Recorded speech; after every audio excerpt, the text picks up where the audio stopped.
Okay, class, spell Wednesday. I don't know how to spell Wednesday. Well, James, just sound it out. Oh, okay. So, like this? No, James, it's Wednesday. You said sound it out, and that's how you sound it out. You think you have it bad? Do is spelt with an X.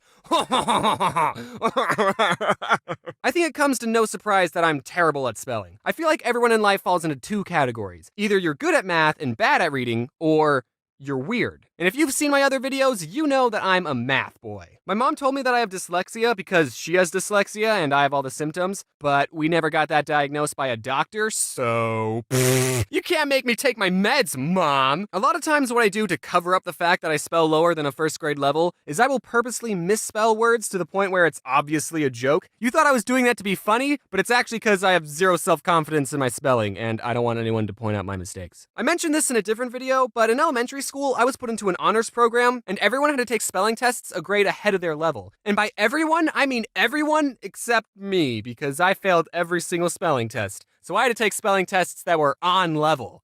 Ew. Every week when we took a spelling test, I would have to move to the back of the classroom and the teacher would stand right next to me. She'd call out everyone else's word, which had like 8 syllables, like anti-disestablimentarianism, and then she'd turn to me and give me my on-level word. James, your word is cat.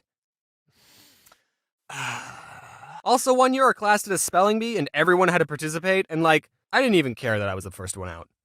Hey, that's almost my name. Another thing that I mentioned in a pretty old video is that I used to have a speech impediment when I was little. I couldn't pronounce my O's and I talked like this. I'm good now.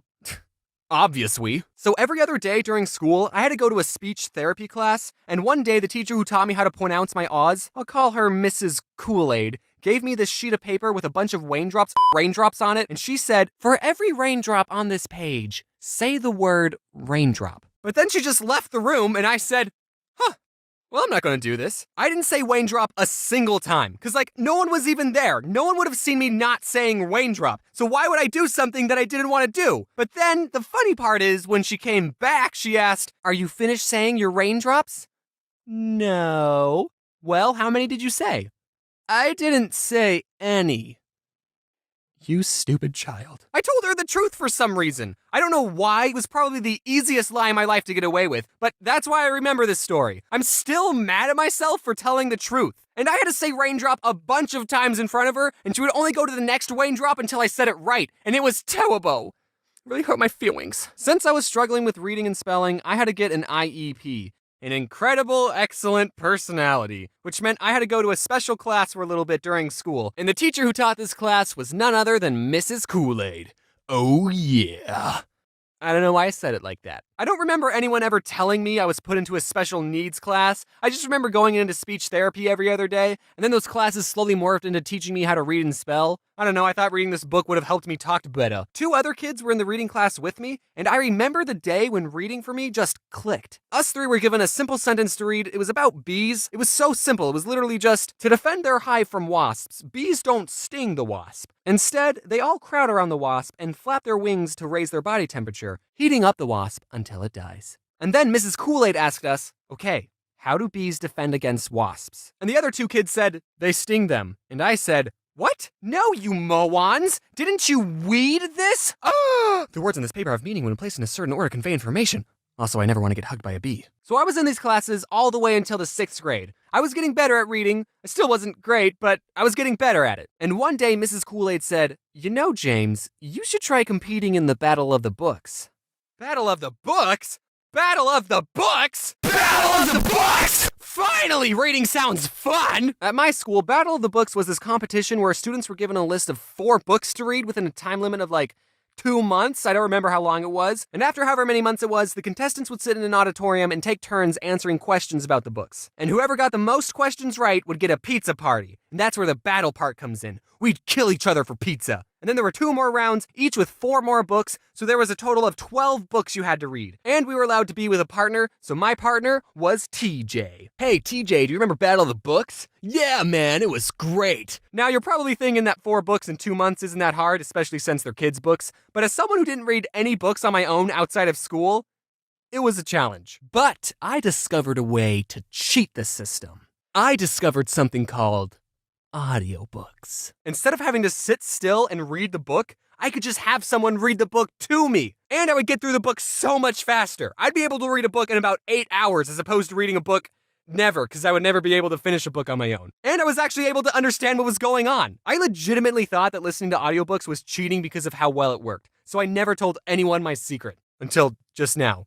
Please don't tell anyone. Also, I didn't just turn on an audiobook and start playing video games. No, I sat in my bed next to the CD player and followed along with the book, and sometimes I even took notes. I've wanted to talk about my love for audiobooks for so long, but I can't, because then people will think I'm getting paid by a certain company, but I'm not, and I'll prove it. Instead of wasting your money on quality audiobooks made by professionals, you guys should all check out LibriVox.org, where you can listen to free public domain audiobooks, which means there's only old-timey classical books on it, like Aesop's Fables, which in my opinion is all you need. Anyway, TJ and I did the Battle of the Books, and for one of the rounds, TJ was sick, so I had to answer the questions all by myself, and I never forgave him for that. And also the whole time, I was keeping track of everyone's points, and me and TJ got the most questions right. My math skills are finally being useful. I was already craving the pizza. After the last round, the teacher said, "Okay, I'll tally up all the points and let you all know who the winner is in a couple of weeks." But since I was keeping track of everyone's score, I already knew we won.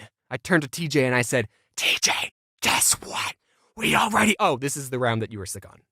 How did I not notice that until just now? But then a couple of weeks go by and I'm not hearing any news about a pizza party. I was expecting to walk into class one day and there would just be a pile of pizza boxes waiting for me. But that never happened. The teacher in charge of the competition was the librarian, so one day I went up to her and I asked, "So, did you ever say who won the Battle of the Books? Also, my favorite pizza is barbecue chicken." And she said, "Oh, these two 5th graders won."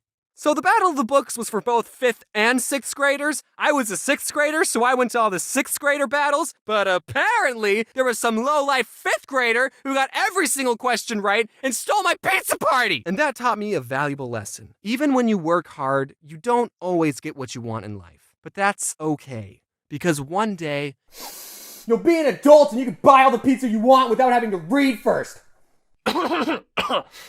Hello there. Any of you down for a game of soccer? I mean football? This is 100% James. This isn't someone else doing the end card. This is me.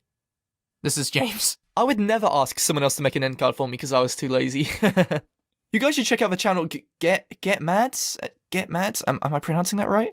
He helps me edit my videos for my second channel. That's right, I have a second channel with a total of 6 videos. Count them, 6. 6 videos. And also, as per usual, I need to thank my colorers who made this video look absolutely amazing. Thanks, guys. I appreciate it. Everyone go watch these guys' videos for a solid 4,000 hours, including Mads. And as always, what does James say for his outros again?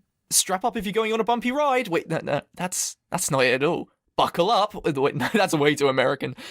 Oh yeah, wear your seatbelt.